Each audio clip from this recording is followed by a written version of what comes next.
under the tutelage of a very special woman, a cornerstone to my attributes and morality, known now and forevermore in memory, my grandmother, Eleanor Estrada the Jr. My grandmother and I have spent many moments in this sanctuary where I stand in grief now, and I am not alone. To the family, friends, peers, and supporters, thank you very much for taking the time to be here today at the time I recognize as life-changing. To be upfront and concise, my life took an unexpected transition at a very young age. What was supposed to be for me a seemingly promised upbringing in San Antonio, Texas, abruptly stopped and rerouted to Los Angeles, California, with only my father. The maternal role would then be upheld by his mother, as unexpected to her as it was to me. At that time, as a child, still developing concepts on the complexities of adults, I make that reflection from past to present. I find myself in absolute shock and thankfulness that I was welcomed with such open arms immediately from my grandmother. She gave zero hesitancy to raise a child after she had already done so 3 times in the 70s, 80s, and 90s eras of Los Angeles. I believe if you remember those days, you probably have some memories. I've seen documentaries, but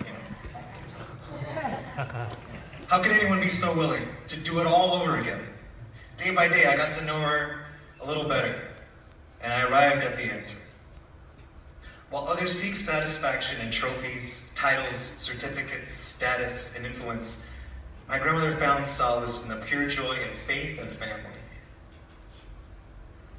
My grandmother's unconditional devotion to the teachings of Christ not only provided her for a job to express that love, but also defined her beliefs in a life well lived.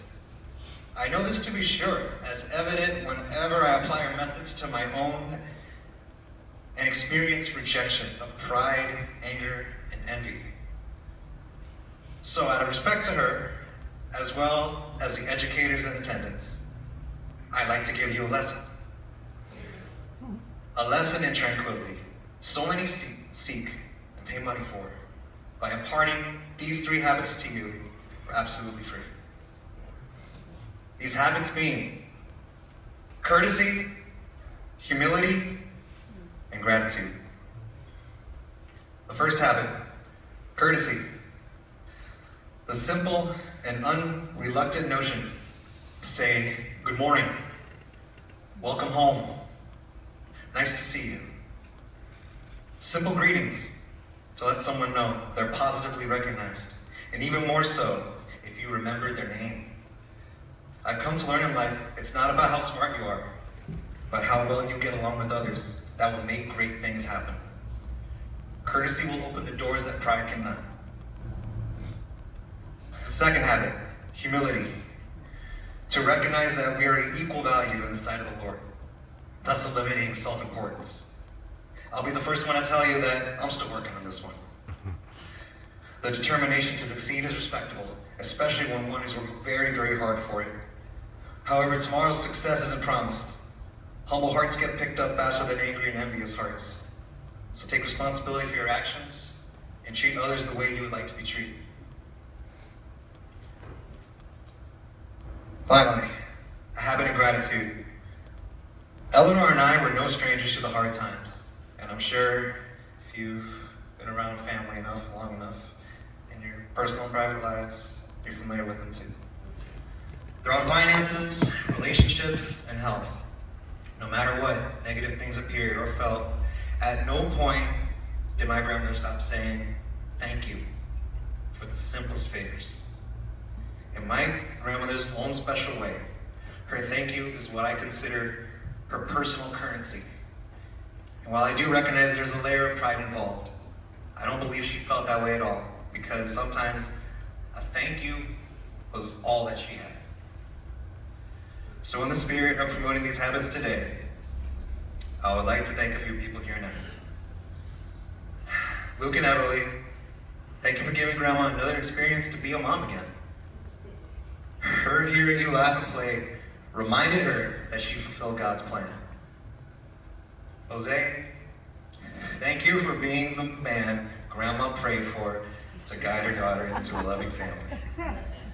I knew you were a miracle worker on the wedding day when you managed to pull off the miracle of bringing this family together. Priscilla, thank you for growing the family and continuing Grandma's legacy. And know that in this act, you are blessed in the everlasting abundance of God, for you have added to his flock. Deborah, thank you for stopping by for some wholesome heart-to-heart moments as sisters get with my grandmother, and dropping off some meals for us as well.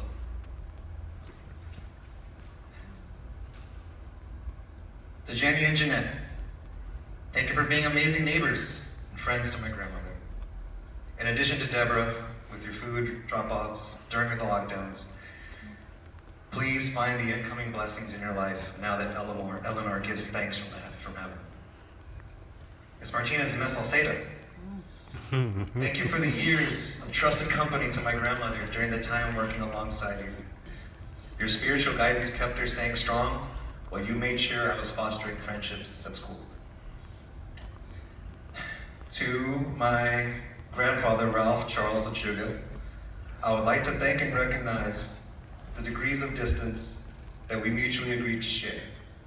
My grandmother would wish for a growing child in my situation to be free of any extended family suggestions, and for that, I thank you very much. To my mother, Michelle, thank you for recognizing the love and care my grandmother provided me. While I grew up, my grandmother demanded that I still respect you. And thanks to that, we kept in touch. And you always said hello, and you were always in her best wishes. Big Uncle Mario. Thank you for showing courage, exercising patience, and staying by Grandma's side no matter what. I'm so impressed at how much you've grown that I had to acknowledge you now as a patron saint of patience in my heart, forevermore. No matter what, Grandma never gave up on you, and you never gave up on her. Nobody worked harder than you to keep her spirits high, and for that, I want you to know that I am so, so proud of you. To my dad, Ralph, thank you for introducing me to your mother. This tribute of mine is every bit part of you too.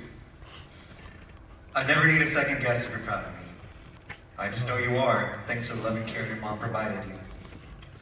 Her comfort in your presence was to be admired, and I promise to reciprocate it back. Now, to continue to preserve everything I've said so far, I want to quote scripture from Colossians 3:15. Priscilla, I had to use the Catholic Bible. I was in our closet. Those verses were a lot more highlighted, disciplinary about disobedient children. I'm glad you got the nice pretty verses, but I had to read this in discipline first to find a good one. Colossians 3:15. Because you are God's chosen ones, holy and beloved, clothe yourselves with heartfelt mercy, with kindness, humility, meekness, and patience. Bear with one another, forgive whatever grievance you have against one another. Forever as the Lord has forgiven you. Over all these virtues, put on love, which binds the rest together and makes them perfect. Christ's peace must reign in your hearts, since as members of the body, you have been called to that peace. Dedicate yourselves to thankfulness. These verses perfectly encapsulate Eleanor and what she lived for. A life free of selfishness and full of everlasting love for her faith and family. A few years back, my grandmother and I were here to mourn the loss of her sister Rebecca. At this time in my life, I was working a supervisor job that personally I wasn't too excited to work at. But at this memorial luncheon, it took place, and my grandmother mentioned at every chance she got that I was a supervisor. I let her indulge in that moment, while privately I wish the topic would change soon. It did not. Thinking about that moment now, this time around, I'm so glad that just for those 30 minutes or so, she took the opportunity to express that someone who exemplified her virtues was finally in a position of trust and leadership. She made me feel valued, an absolute priority, all the while not mentioning that she had anything to do with it. I wish everyone here the very best in finding that kind of sincere love.